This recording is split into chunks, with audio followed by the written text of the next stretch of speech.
My name was Caelan Vorn.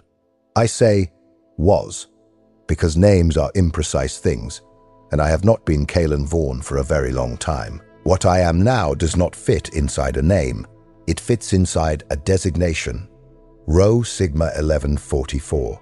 That is the string of syllables that identifies me in the data hymns of Forge World Metalica. That is the sound that my remaining organic ear registers when a superior addresses me across the noosphere. But once, before the rust-red robes and the cold hum of my third heart, I was just a boy on a factory floor. I was skin and breath and fear. I remember the smell. That is always what comes first when I try to access these memories the old way, through flesh instead of data. The smell of Forge World Metalica was not a single thing. It was a layering. Promethium fumes that sat heavy in the throat. The acrid tang of molten adamantium carried on winds that howled through transit corridors 300 meters wide. Sacred machine oil, thick and dark as old blood, consecrated with 17 distinct chemical compounds, whose formulas I now carry encoded in my second cerebral cortex. And beneath it all, the smell of human sweat. Millions of bodies pressed into manufacturing lines that stretched for kilometers under ceilings so high they vanished into smog and shadow. That was the air I breathed for the first 16 years of my life. I did not know it was remarkable. I did not know there was any other kind. My father worked assembly line Sigma 77 in manufacturing block 39. He made bolter casings, not hole bolters, not the firing mechanisms or the mass reactive warheads or the gene-locked trigger assemblies, just the casings. The outer shells, he pressed them from sheets of plasteel alloy using a stamping machine that was older than the Imperium's records could verify. The machine had a name, Old Carus. Every worker on the line called it that, though none of them could say why. My father would rise at the fourth chime of the work cycle, eat a bowl of grey nutrient paste in our HAB unit on level 212, kiss my mother on her oil-stained forehead, and descend into the heat of the production floor, where he would stand for 14 hours, feeding plasteel into Old Carus's jaws. He never complained. Complaint was not a concept that existed on Metalica the way it might in softer places. You worked, you ate, you slept, you praised the Omnissiah for the function of the machines that kept you alive. If you were lucky, you grew old enough that your hands shook too badly to operate the stamping press, and they moved you to sorting duty, where the pace was gentler. If you were unlucky, you lost a hand or a forearm to a machine that bit faster than you could flinch, and you were sent to the Medicae station, where a junior engineer would weld on a crude augmatic replacement so you could return to the line within 3 days. My father had 2 augmatic fingers on his left hand by the time I was 10. He was proud of them, he said. The metal fingers were closer to the machine god than the ones he had been born with. I believed him. My mother assembled rebreather filters in a separate manufacturing on level 190. She had a cough. Everyone on her level had a cough. The particulate matter from the filter compounds settled in the lungs like iron dust, and over the years, it calcified into something the Medicae servitors called forge lung. It was not considered a disease. It was considered an occupational reality. She would come home at the end of the cycle with grey flecks around her nostrils and a rattling in her chest that sounded like a piston losing pressure. She would smile at me. She would tell me I was clever. She would say that cleverness was noticed on Metalica, that it could lift a person out of the production lines and into something greater. She was right, though she did not live long enough to see how right. I was noticed on the day I fixed the water reclamator. I was 12. The unit that served our HAB block had been cycling improperly for 6 days, producing water that tasted of copper and left a greenish residue in the collection basin. The maintenance servitor assigned to our block had suffered a motive actuator failure and lay twitching in the corridor, its biological components leaking cerebrospinal fluid onto the deck plates, while its mechanical limbs clicked in endless, purposeless repetition. No replacement had been dispatched.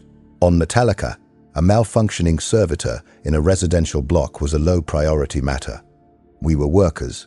We could drink copper-tasting water. But I could not stop looking at the reclamator. I could not stop noticing the way the filtration pump's rhythm was wrong. how it stuttered every third cycle in a way that suggested a misaligned valve, rather than a filter blockage. I had no training, I had no tools.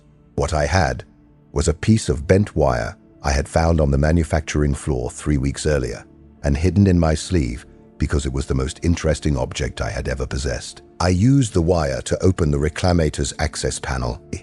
Inside was a mess of pipes and filtration membranes, and a single valve assembly that had rotated 11 degrees off its proper setting.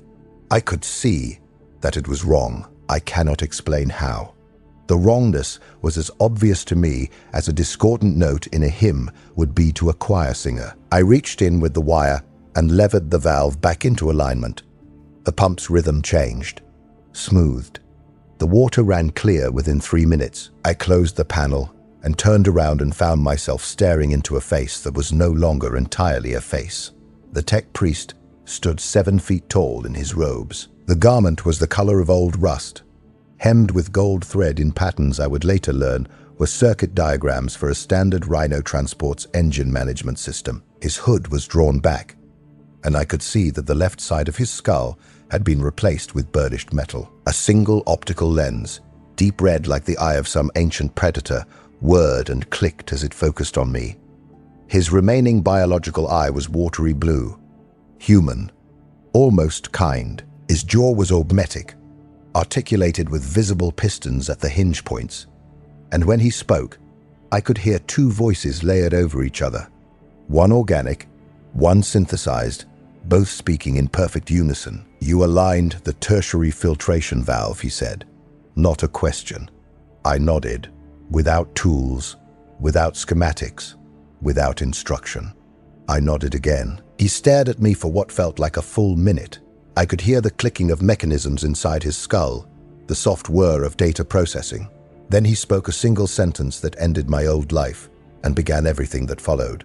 "You have the intuition. The Omnissiah has marked you." His name was Magos Errant Tychon Rho 7, and he was attached to the sect Missionarius Mechanicus, the branch of the Cult Mechanicus that identified candidates for induction from among the general population of the Imperium's Forge worlds. I would learn later that he had been passing through our hab level on an entirely unrelated matter, following a data trail related to a shipment of rare earth magnets that had gone missing from manufacturing Block 41. He had heard the change in the reclamator's rhythm from the corridor. He had stopped. He had watched me through the doorway with his augmetic eye, recording everything at 64 frames per second. I did not go home that night. I was taken to a transit shuttle that carried me down through 67 levels to a section of Metalica I had never seen. The air was different there, cleaner, colder. It tasted of ozone and sacred incense. The corridors were wider and lined with conduits that pulsed with soft light, and the walls were inscribed with binary code in characters so small they looked like decoration until you got close enough to read them. I could not read them. Not yet. Magos Tychon led me to a chamber he called the Vestibule of Assessment. It was a white room, featureless, 8 meters by 8 meters, with a ceiling exactly 4 meters high. In the center of the room was a table made of black iron, and on the table were 47 mechanical components of varying complexity, laid out in a precise grid pattern. Gears, cogs, micro-servos, a disassembled chrono mechanism, what looked like the internal workings of a Lascabine's power cell, and at the far end, a device I could not identify, a tangle of brass and copper and crystal that seemed to hum at a frequency I felt in my teeth rather than heard with my ears. "Assemble what you can," Tychon said. "There is no time limit. There is no wrong answer. There is only the demonstration of aptitude." He left. The door sealed behind him with a hiss of pneumatics.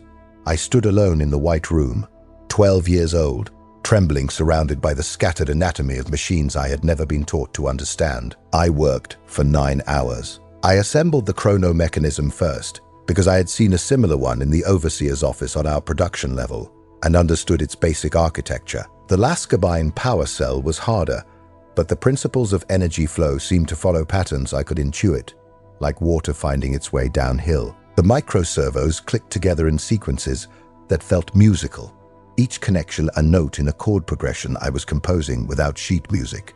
By the 7th hour, I had assembled 39 of the 47 components into functional configurations. The brass and copper device defeated me. I could feel its purpose the way you feel the shape of a word you cannot quite remember. It was there, at the edge of my comprehension, shimmering like heat haze. I turned it over in my hands. I traced the crystal's facets with my fingertips. I could feel it vibrating, could sense that the vibration was a form of communication, but I did not yet speak the language. When Tychon returned, he looked at my work in silence for 3 minutes. Then he picked up the brass device. "This is a miniature phase variance oscillator," he said. "It is used in the calibration of warp field stabilizers aboard Imperial void ships.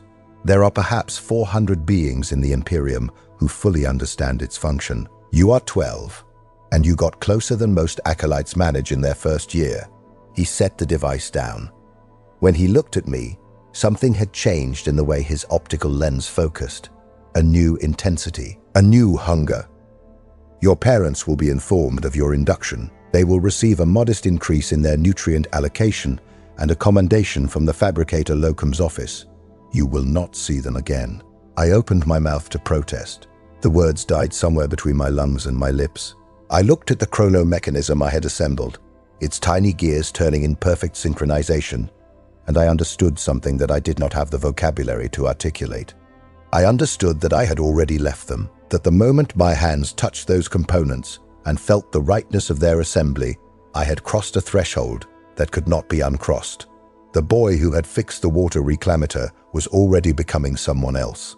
I never saw my father again. I learned, 14 years later through an administrative data query I was by then authorized to make, that he had died in an industrial accident on assembly line Sigma-77.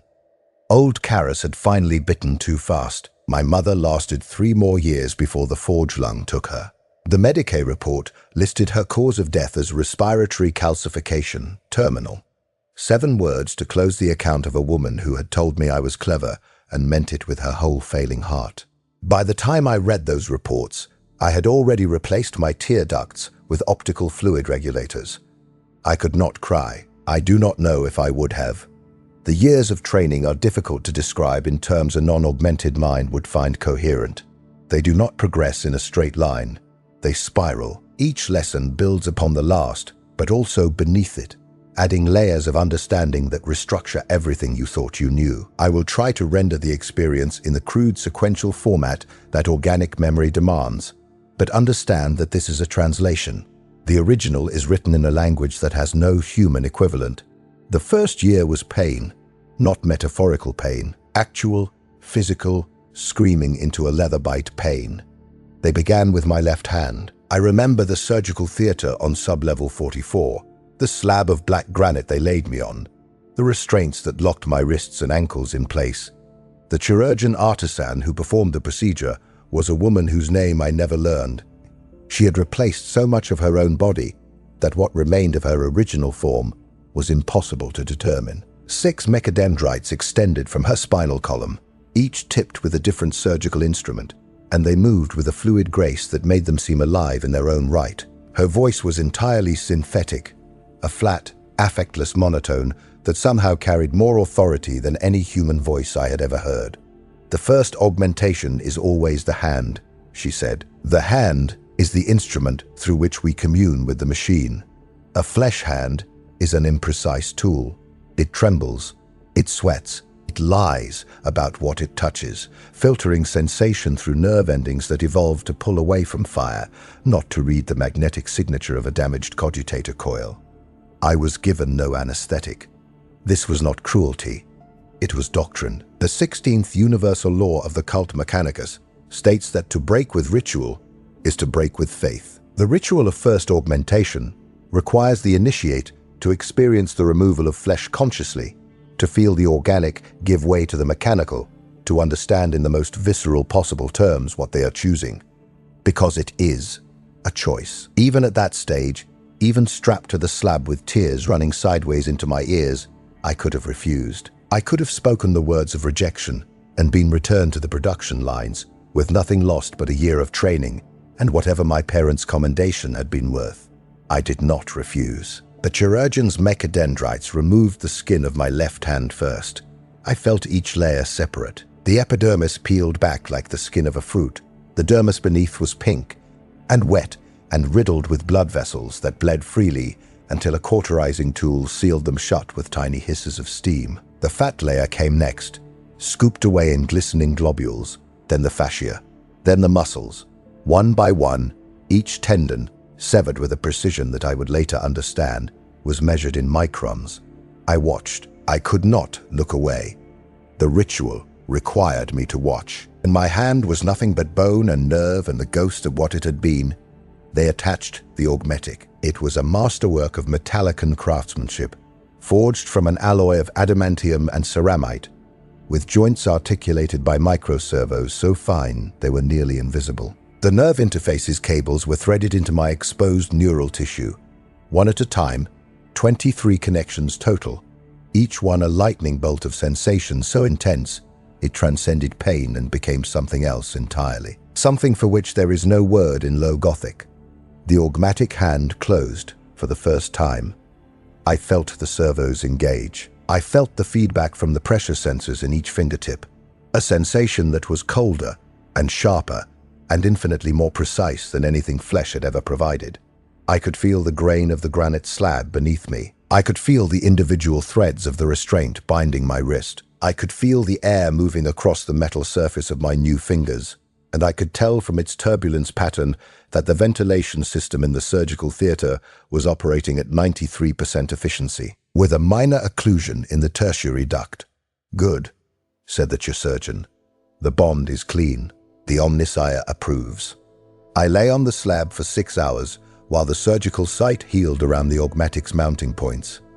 During that time, I opened and closed my new hand 412 times. Each time, I learned something new about the way it moved, the way it felt. Each time, the gap between what the hand was and what I was grew narrower. That was the first augmentation. Over the following 9 years, there were 37 more. The right hand came 4 months after the left. Then, the eyes, one at a time, 6 months apart. The optical augmetics were Metalica pattern multi-spectrum units, capable of perceiving electromagnetic radiation from deep infrared through to soft ultraviolet, with a zoom magnification of 40 times standard human visual acuity. The first time they activated, I wept, not from pain, from revelation. I could see the machine code inscribed on the corridor walls. I could read it, binary scripture that had been invisible to me for over a year, suddenly blazed with meaning. And the meaning was beautiful. A hymn to the Omnissiah, rendered in ones and zeros that described the fundamental architecture of reality as the machine god had designed it. The mysteries, the first 8 of the 16 universal laws. Life is directed motion. The spirit is the spark of life. Sentience is the ability to learn the value of knowledge. Intellect is the understanding of knowledge. I had memorized them as words. Now I saw them as patterns, as structural truths embedded in the fabric of every machine, every circuit, every spinning gear. The cognitive augmentations were the most disorienting. They came in the 3rd year. A secondary cerebral cortex, grown from cultured neural tissue and reinforced with crystalline data storage matrices, was implanted alongside my organic brain. The procedure took 11 hours. When I woke, I could think in 2 directions simultaneously. One stream of consciousness processed sensory input in the old organic way, emotions and impressions and the messy, beautiful chaos of human cognition. The other stream was pure data, numbers, frequencies, structural analyses that ran in the background of my awareness like music playing in another room. For the first 3 weeks, I could not sleep. The 2 streams of thought would not synchronize. They pulled in different directions, one dreaming, one calculating, and the dissonance between them was a form of madness that I have since learned is called cognitive bifurcation syndrome. 17% of tech priest initiates do not survive it. They are found in their cells, still and silent, their organic brain having simply stopped in the face of a conflict it could not resolve. The ones who survive learn to let the 2 streams coexist without demanding that they agree. I survived, but there were nights in that 3rd year when I understood why some did not. The Voxcaster replaced my larynx in the 4th year. After the surgery, my voice was no longer entirely my own. It had a harmonic undertone, a resonance that vibrated at frequencies human ears registered as unsettling. I could speak in binary cant, the secret language of the Adeptus Mechanicus, a twittering, clicking code of compressed data bursts that could convey in 3 seconds what low Gothic would take 10 minutes to express. When I first spoke in binary to another tech priest, it felt like removing a gag I had worn my entire life. Low Gothic was a language of approximation, of metaphor, of almost. Binary was precision. Binary was truth. The mechadendrites came in year 6, 4 of them mounted on a spinal harness that fused with my vertebrae at points T3 through T8. They were serpentine manipulator limbs, each 2 meters long when fully extended, each tipped with a different tool assembly: a plasma cutter, a micro welder, a data spike for direct neural interface with cogitator systems, and a multi-spectrum Auspex scanner that could analyze the molecular composition of any material within a 1-meter radius. The first time they moved, I nearly fell. The proprioceptive feedback was overwhelming. 4 new limbs, each with its own sensory input, each demanding attention from a nervous system that had evolved to manage only 4. I spent 3 months learning to walk again. I spent 6 months learning to use the mechadendrites with the unconscious fluidity that the Omnissiah required. But I learned.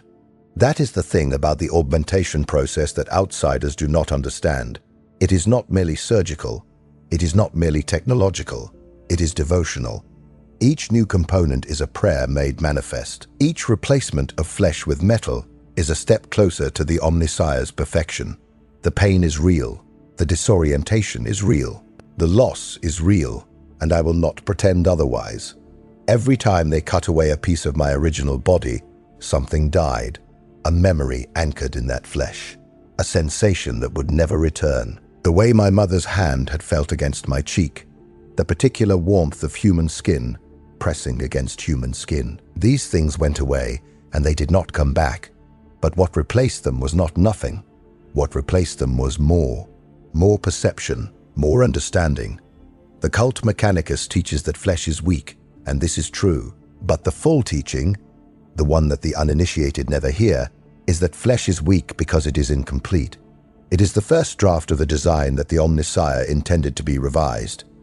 We are not rejecting our humanity when we augment. We are fulfilling it. At least, that is what I told myself during the 7th year, when they replaced my lungs.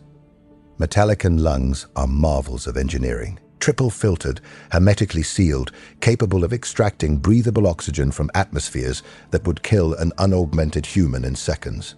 The removal of my organic lungs was the most physically traumatic augmentation I underwent.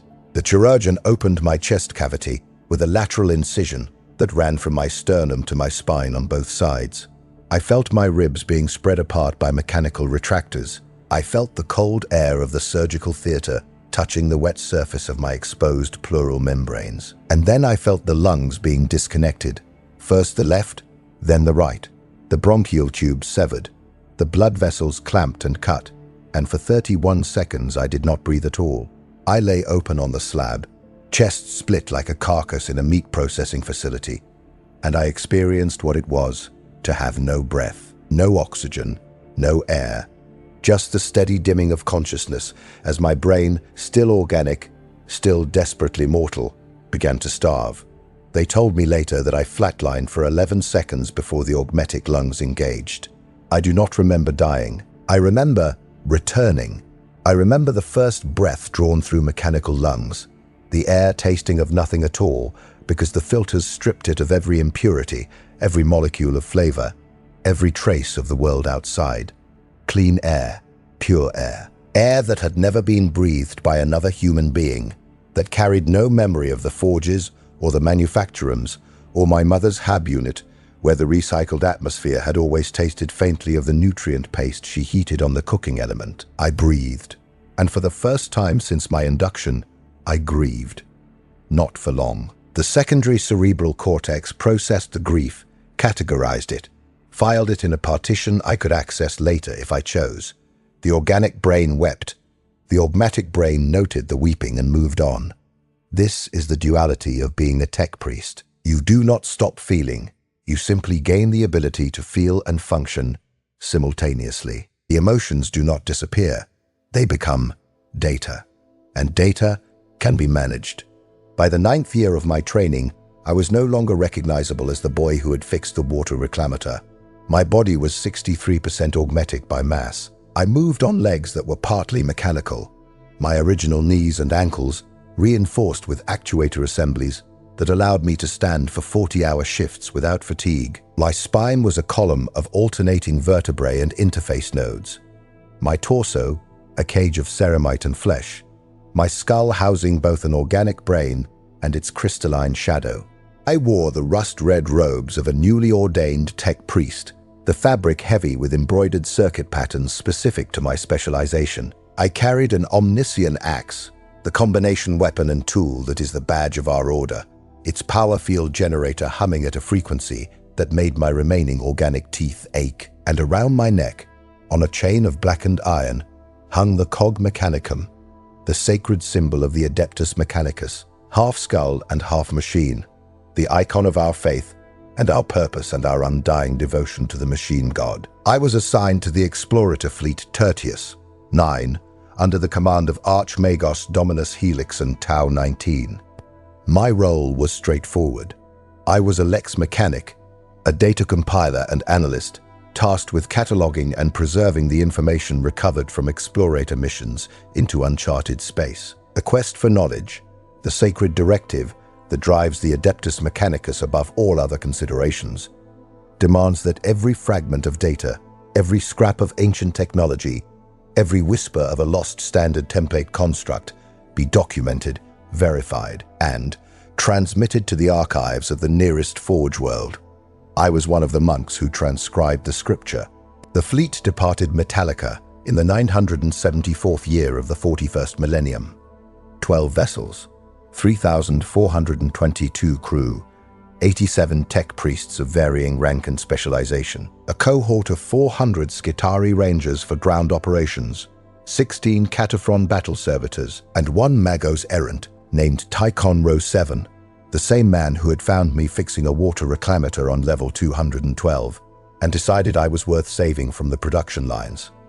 He was different now, more metal, less face. The biological eye I remembered had been replaced with a second optical lens, and his jaw mechanism had been upgraded to a model that no longer attempted to mimic human speech patterns. His voice came entirely from a voxcaster mounted in his throat, and it sounded like 2 gears grinding in harmony.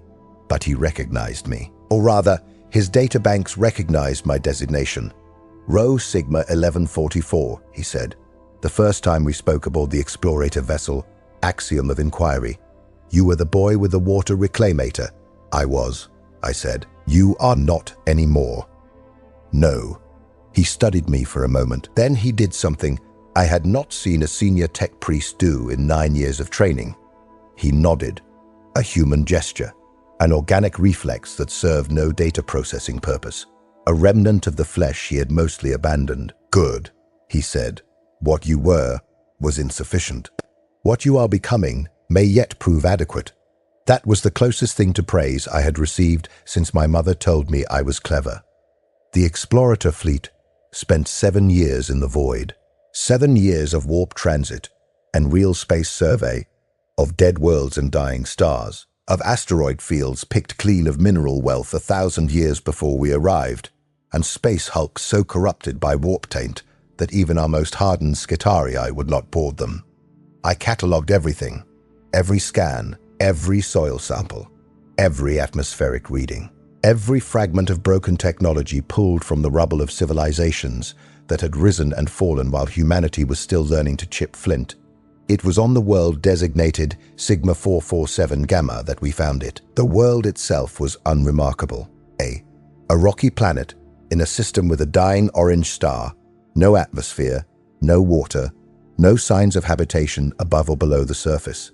But the deep Auspex scans detected something beneath the northern polar cap, a structure, buried under 900 meters of iron-rich rock. A structure that was broadcasting a signal so faint it was barely distinguishable from background radiation, but which, when isolated and amplified, resolved into a repeating binary pattern that made every tech priest on the fleet stop what they were doing and stare at their data slates in silent, reverent shock. It was a standard template construct fragment, an STC fragment, the holiest relic in the theology of the Adeptus Mechanicus. The STCs were created during the dark age of technology, vast databases containing the sum total of human scientific and engineering knowledge, designed to be carried by colonists to new worlds so they could manufacture everything they needed to survive. In the 10,000 years since the Horus Heresy, most STCs had been lost or destroyed. The few fragments that had been recovered had changed the course of Imperial history. Wars had been fought over them. Forge worlds had risen and fallen on the strength of a single STC printout. The discovery of a new fragment was not merely a scientific event, it was a religious one. Archmagos Helixan authorized an immediate ground expedition.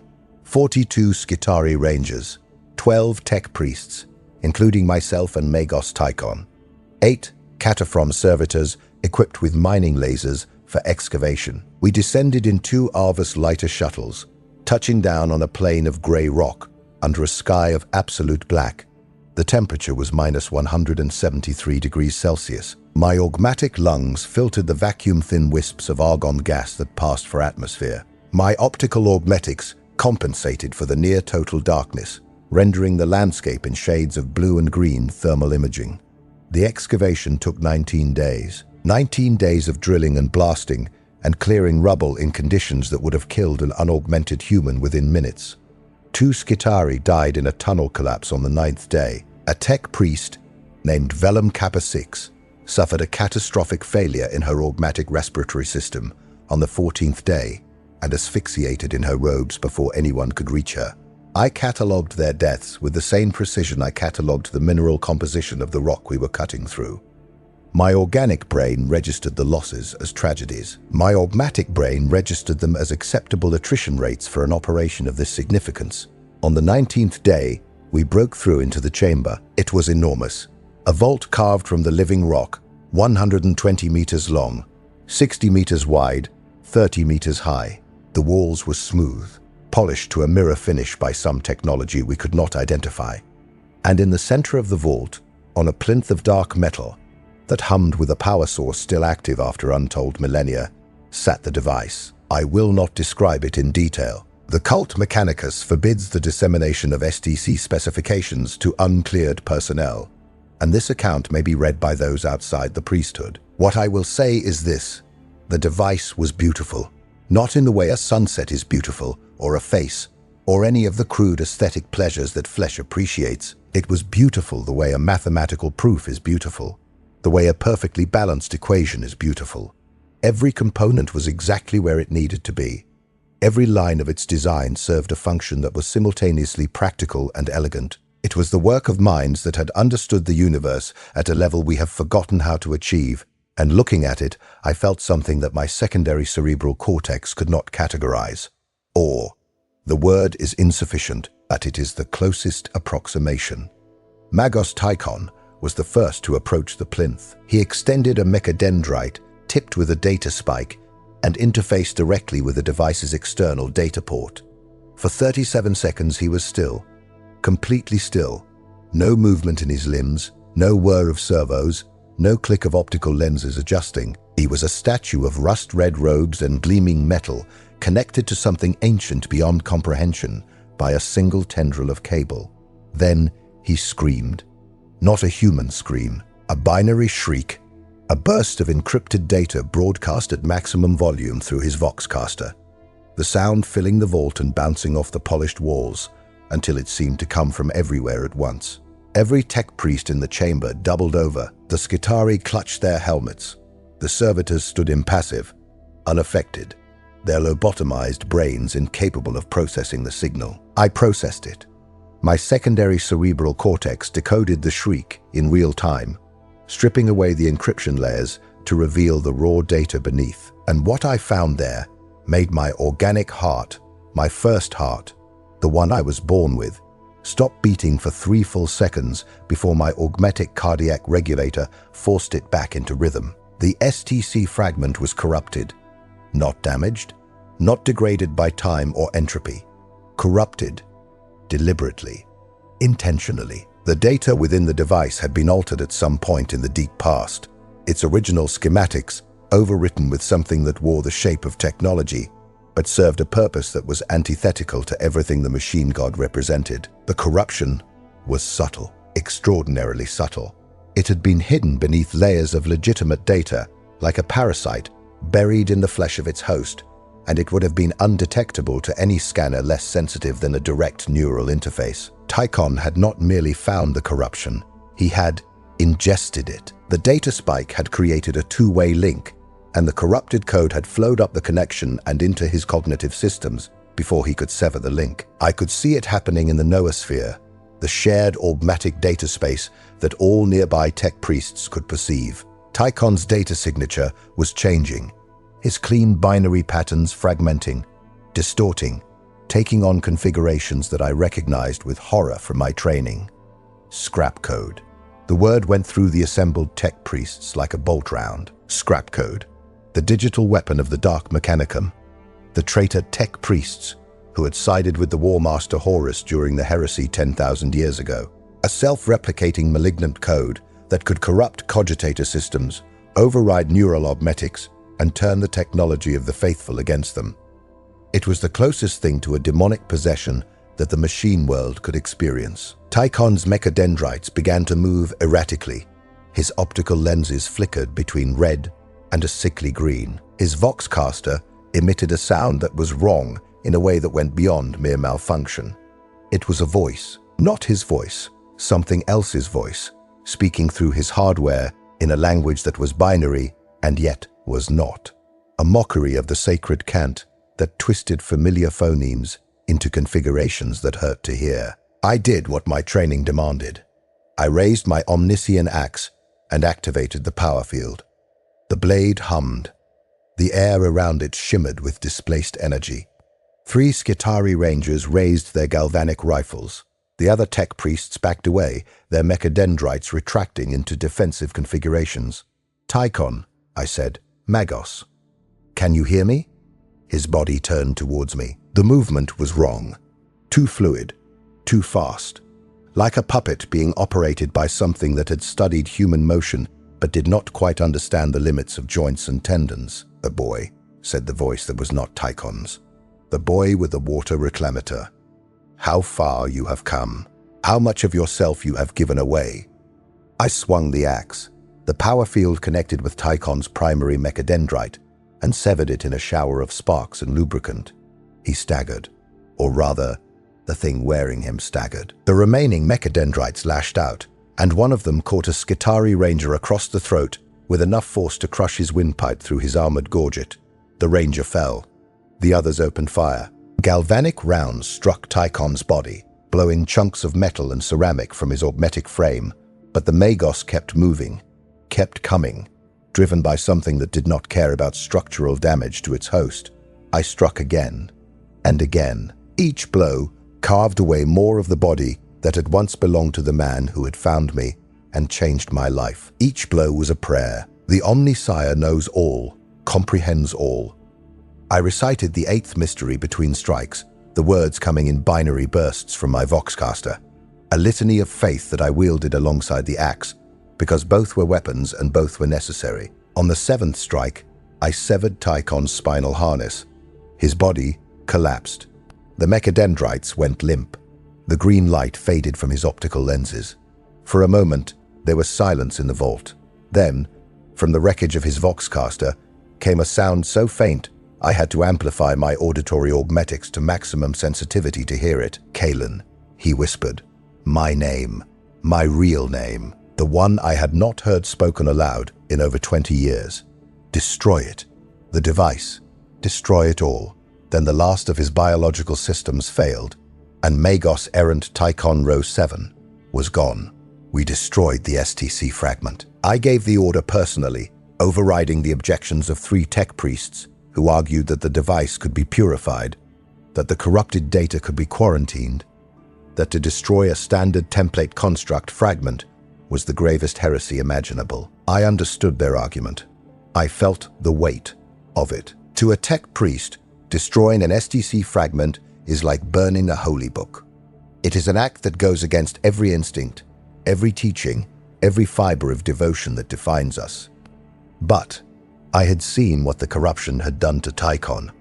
I had heard the voice that spoke through his hardware, and I knew, with a certainty that came from both my organic intuition and my augmatic analysis, that no quarantine would hold it. The corruption was not a program. It was a will.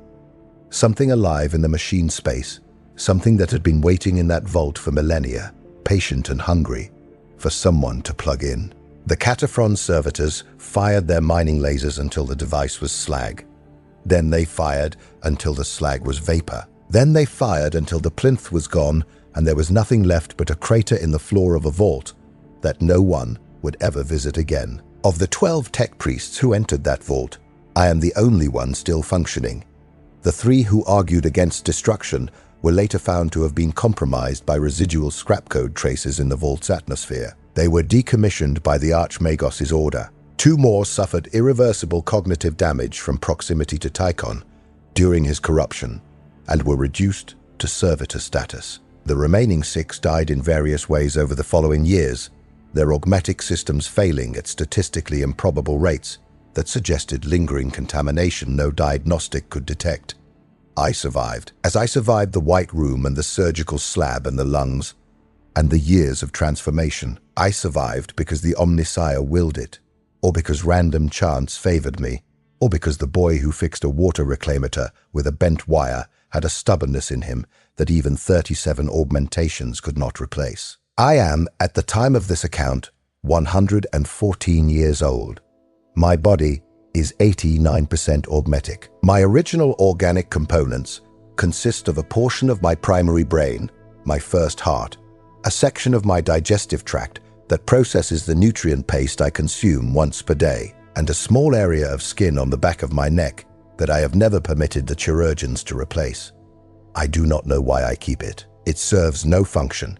It is weak and vulnerable, and utterly without purpose in the architecture of what I have become. But sometimes, in the deep hours of the rest cycle when the ship is quiet and the noosphere hums with nothing but background telemetry, I reach back with my augmatic hand and I touch that patch of skin, and I feel it, not with the cold precision of pressure sensors and haptic feedback algorithms. I feel it the way a human feels, warm, soft, alive. And in that moment, I remember my mother's hand on my cheek and my father's metal fingers clicking as he tightened them around mine, and the taste of copper in the water before I fixed the reclamator, and the Magos' voice saying my name as the last of his light went out. The Omnissiah teaches that flesh is weak. This is the first truth we learn, but I have come to understand a second truth that no scripture records, and no data hymn encodes, and no binary cant can express. The flesh is weak, but it remembers. It remembers in a way that no crystalline data matrix can replicate, no cogitator archive can preserve, no amount of augmentation can improve upon. The flesh holds the weight of what we were before we became what we are, and that weight is not weakness.